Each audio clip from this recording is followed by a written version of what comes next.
Hello everyone, welcome back to the TJOmega channel, and this is another of my random box openings where we will crack open something you really shouldn't open up because it's hit a fun little age of how dare you open this collector's item, but we're going to open it anyway. And this is a good candidate for a few reasons. Number one, I've talked up this Dinobot toy many times, but on a cursory search of my channel, I don't think I've ever actually talked about it before. So, good opportunity to do so. Also, if you notice, the packaging is not the best. There's a little bit that has come undone. The glue has left it, but also it's just very off-center. It's crooked on the package, so it's not a great one to keep in box in the first place. More importantly, though, we have been talking about Eric Steven Naylor this week, and I felt it was important to continue that just a little bit, just because I want everyone to be as hopeful and optimistic for the future of the Transformer brand as this little change has made me, because it really is significant. This is one of the figures that he designed. Now, I should be doing something animated for this because he's most famous for helping with basically creating the designs for Transformers animated toys. But all of my sealed animated toys are Derek Wyatt toys. They are never getting opened. But this one I just found in a shop in Arizona, so we can go ahead and crack this one open. I believe we can just do like an old school rip and tear until it is done. Alright, yep. Just start right where that lip is. Apologies to headphone users. Oh, that came pretty easily, actually. So if you've never... There we go. So if you've never seen me do this before, this is not a formal review. We are not going to go into too great a detail about this. The point here is to enjoy a very fresh Transformer together the way it was when it first came out, of the package.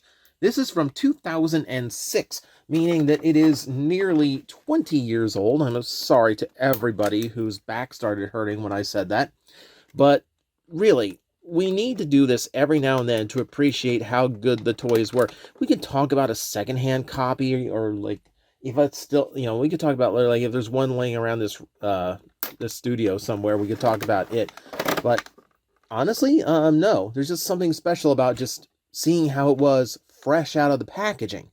Because nothing's really happened to this thing in the last 20 years that's going to mar it.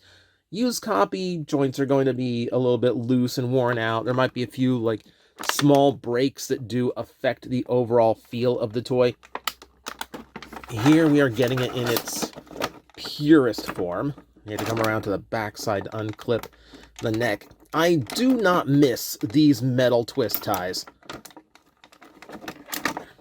Hasbro switched them up to be more environmental. It's just, these are far more annoying. They're harder to cut. You'll notice I'm using nail clippers to cut them. I thought I was so clever when I figured out that nail trimmers are just like a perfect little tool for getting through this, because for those who have not played with Transformers from this era and have not experienced these before, these things are the worst. He's still held on? Yeah, I think his ankle's still held on. Here, because I'll show you why. Hang on. There we go. And we get the launcher out too. There we go. Yeah, because these things are basically twist ties, but plastic. So they're a lot thicker than the ones that, your trash bags used to be held together with.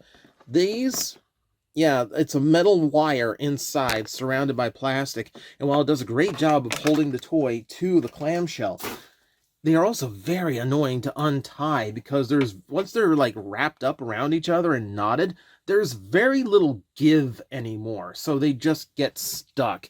And it's very annoying to undo them normally. Yeah, so clippers. These days, nail clippers are kind of what we figured out back in the day of these toys. What you really need today are just model nippers. That's fine. That does the job too. But you're rarely going to run across them these days because they're so environmentally unfriendly.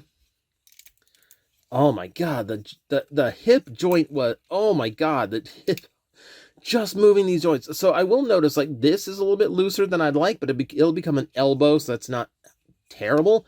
Also, the age of things being screwed together. One reason why I miss screwing things together is not only because this makes customizing way, way easier, but also because if something is a little bit loose, you can just tighten that screw, and usually that fixes it. This was not transformed properly in package because it didn't fit otherwise. That's something you really don't get a lot of these days either. It's like, since you don't have them in beast mode anymore in packaging, everything just looks like the robot. Everything's mostly properly transformed right out of the box. Okay. Oh man, you hear that plastic crunch? I don't know if that picked up on camera. I can't repeat it though, because it's a one-time thing. But oh my god, you hear how crispy the plastic is just from finally being moved after almost 2 decades. I still love this Grimlock. I still think this is one of the cooler designs that Grimlock ever had. So this is the first attempt to make him a little bit more modernized. Actually, one of the rare attempts to make him a more modern T-Rex, with actual paleontology being put to use, and not Jurassic Park, or, what we thought of in the 80s, where we thought these guys were upright. No, like, he actually is, like, horizontal. And in fact, I can make him completely horizontal by shifting a few things around. Yeah, so, like, there you go. Grimlock standing as a modern T-Rex. It's a pretty cool thing. It's a pretty cool thing to have. I also love that, like, here's a lost art. Here's something you do not see. This is, again, why we look at older toys that haven't been messed with. Things that are fresh out of the packaging. Look at the weather. Look at the panel lining. Look at that. And the weathering. You don't get this anymore. This was a rare treat on Transformers to be panel lined, but it looks so good when they were. I'm a little bit annoyed on this one because I wish it was all over the place, and not just the upper body. I will admit there is some oddity to the Grimlock, like the fact that his head is a slightly lighter shade of gray. That's been the one part of this toy that's always bugged me a little bit. Subsequent repaints didn't do that. I'm actually wondering if it's because, like, his head might be the same palm plastic that's... actually, no, that's not even palm because it's painted. Huh. Okay. Weird aesthetic choice then. I like the jaw opening. I like the light piping in beast mode. You don't get light piping in beast mode often. And usually I hate light piping, but this is there's so much surface area for the light to pass through, not only from the other eye, but from the top. That actually works. Like, it actually glows his eyes pretty good. Granted, I've got 4 lights plus the room light on right now, so that might be doing something to it as well. This is always also the funny part, is like he actually has an extension on his back to actually hold his gun. This is always like a really amusing thing to me. Boom. I know, back-mounted guns were always silly, weren't they? Okay, let me get this guy transformed, because one of the things I always bring up about this toy anytime we talk about it on camera, it's how the transformation is just really, really unique. All right, so I'm gonna undo that, take that tail away. Let's see if I can remember how to do this. Now, like, I'm not gonna go like into detail, like exactly how, but like, I'm doing my best to remember here. There's a really interesting trick to this. Okay, so yeah, I remember now. Oh, I just got excited. So this is his right arm. This is his left arm. You have to wonder how you actually accomplish that, and that's the fun part. So I'm going to go rotate this around like that. That little piece is going to fold up onto the back. Check this out. Oh, hang on. Can I do it yet? No. We gotta clear the legs. Sorry. I'm getting ahead of myself. This is why it's an informal review, because a lot of times I haven't messed with these toys in like a long time. I don't think I've messed with this since I had Universe Overkill. I bought this toy multiple times. I bought it when it first came out. I bought it again for a friend of mine. I bought it as Overkill, and now I've bought it again. I meant to keep it in package because, like, at one time I was like, okay, I want to keep one item sealed from, like, all my favorite toy packaging over the years for Transformers. As it's kind of just, like, collected dust on a wall. I kind of got to the point of like, I kind of like doing these opening videos once in a while just to kind of, just refresh myself on how good the toy is and just show off how nice these things are fresh out of package, just in case someone has the crazy idea to buy vintage and open them up. This might also, like, if you want to live vicariously through these, this might also be a help to you. I'm going to rotate that around. Now check this out. Now we can do this. The chest has a vertical rotation. That's so unique. That's so different. You see why this is the madman we need to get Transformers animated toys to come out as good as they are? Who thinks of doing a rotating chest transformation to get Grimlock's arms out of the T-Rex legs like this? Who thinks of things like that? Well, Stephen Naylor does. That's who. All right. Go ahead and fold all of that up to give me the arms. Now with that in place, I gotta click these all the way back. There we go. Yeah, and then the head that was from the base of the tail.